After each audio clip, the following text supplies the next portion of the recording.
नमस्कार साथियों। आज की इस वीडियो में, आज की इस क्लास में, आज की इस जानकारी की श्रृंखला में जो आपके लिए एक महत्वपूर्ण टॉपिक को लेकर मैं आपके सामने आया हूं। आज बात करेंगे मध्यकालीन भारत की सौरव कुमार चौबे की पुस्तक के बारे में। आपके द्वारा कमेंट किए गए थे कि सर मध्यकाल के लिए हम सौरव कुमार चौबे फॉलो कर सकते हैं, नहीं कर सकते हैं, क्या हम इस पुस्तक से स्कूल व्याख्याता एग्जाम को क्रैक कर सकते हैं। यानी स्कूल व्याख्याता के एग्जाम में जो मध्यकालीन मिडाइवल इंडियन हिस्ट्री का पार्ट आता है, क्या हम इस पुस्तक को पढ़कर उसे कंप्लीट कर सकते हैं। तो मैं आपको बताना चाहूँगा, अगर आप में से कोई भी विद्यार्थी इस पुस्तक को फॉलो कर रहा है तो यह पुस्तक सभी परीक्षाओं के लिए उपयोगी है। चाहे आप नेट जेआरएफ की तैयारी कर रहे हो, चाहे आप असिस्टेंट प्रोफेसर की तैयारी कर रहे हो, चाहे आप स्कूल व्याख्याता की तैयारी कर रहे हो। तो बात करेंगे इसकी प्राइस के बारे में, पेज क्वालिटी के बारे में, इनकी टॉपिक श्रृंखला के बारे में। तो इसमें आपको यहाँ से टॉपिक दे रखे होंगे। इन्होंने क्या है, इसमें 13 टॉपिक दे रखे हैं। पहला कौन सा टॉपिक दे रखा है, इस्लाम का उदय। दूसरा टॉपिक दे रखा है सिंध पर अरबों का आक्रमण। तीसरा टॉपिक दे रखा है महमूद गजनबी एवं मोहम्मद गौरी। चौथा अध्याय यहाँ पर दे रखा है इनके द्वारा दिल्ली सल्तनत। पांचवा अध्याय दे रखा है सल्तनत कालीन प्रशासन एवं संस्कृति। इसी प्रकार छठवां अध्याय क्या दे रखा है, शिक्षा का विकास। सातवां अध्याय दे रखा है सल्तनत की सीमांत नीति। आठवां अध्याय दे रखा है मध्यकालीन इतिहास लेखन। नौवां अध्याय इनके द्वारा दिया गया है सूफीवाद एवं भक्ति आंदोलन। 10वां अध्याय प्रांतीय राज्य। 11वां अध्याय दे रखा है इनके द्वारा मुगल वंश। 12वां अध्याय मराठा, जबकि 13वां अध्याय इनके द्वारा दे रखा है मुगल प्रशासन एवं संस्कृति।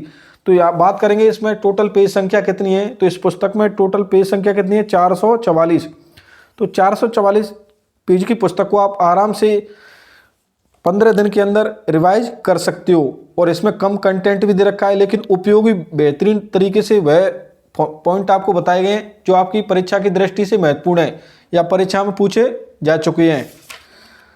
तो यहाँ पर दे रखा होगा, जैसे पहला चैप्टर इनके द्वारा दे रखा है इस्लाम का उदय। यहाँ पर ऐसे इस्लाम धर्म का उत्थान। यहाँ पर इनके द्वारा शॉर्ट नोट्स के रूप में यह पुस्तक लिखी है और इस पुस्तक में वही पॉइंट दिए गए हैं जो आपकी परीक्षा की दृष्टि से उपयोगी है। जैसे इस्लाम धर्म के प्रवर्तक कौन थे, मोहम्मद साहब। सीधा यहाँ पर लाइन ही लिखी गई है, सीधा लिखा गया है जन्म 570 ईस्वी मक्का। यहाँ पर दे रखा है ऐसे उपनाम पैगंबर, नबी, रसूल, अली अमीन। प्रथम उपदेश पत्नी खदीजा को दिया जो उनकी पहली शिष्या थी। हिजरत 16 जुलाई 622 ईस्वी को हुआ, मृत्यु 632 को हुई। इसी प्रकार इन्होंने क्या है, बहुत अच्छे तरीके से कंटेंट दे रखा है। तो इस पुस्तक को आप मध्यकालीन इतिहास के लिए फॉलो कर सकते हो। काफ़ी कंटेंट अच्छा दे रखा है और कम कंटेंट है, इसलिए आप इसको रिवाइज कर सकते हो। जैसे यहाँ पर इनके द्वारा दिल्ली सल्तनत के शासकों के नाम दे रखे हैं, उनका कार्यकाल दे रखा है, क्योंकि नेट जेआरएफ की परीक्षा में या असिस्टेंट प्रोफेसर की परीक्षा में इनके कार्यकाल को लेकर भी प्रश्न पूछे जा चुके हैं। बोलते हैं इनके निम्नलिखित राजाओं के या निम्नलिखित शासकों के क्रम को जमाइए। तो यहाँ पर क्या है, यह पुस्तक देखने को मिल रही है आपको। और यहाँ पर जो इम्पोर्टेंट है, यहाँ पर भी इनके द्वारा सारणी का प्रयोग किया गया है और पेज क्वालिटी काफ़ी अच्छी है। और यहाँ पर इनके द्वारा क्या है, टॉपिक के साथ साथ ही ओल्ड प्रश्न दिए गए हैं। जैसे दिल्ली सल्तनत का यहाँ तक टॉपिक कंप्लीट हो गया, फिर यहाँ के बाद इनके द्वारा दिया गया है सल्तनत की प्रश्नोत्तर यानी प्रश्न श्रृंखला।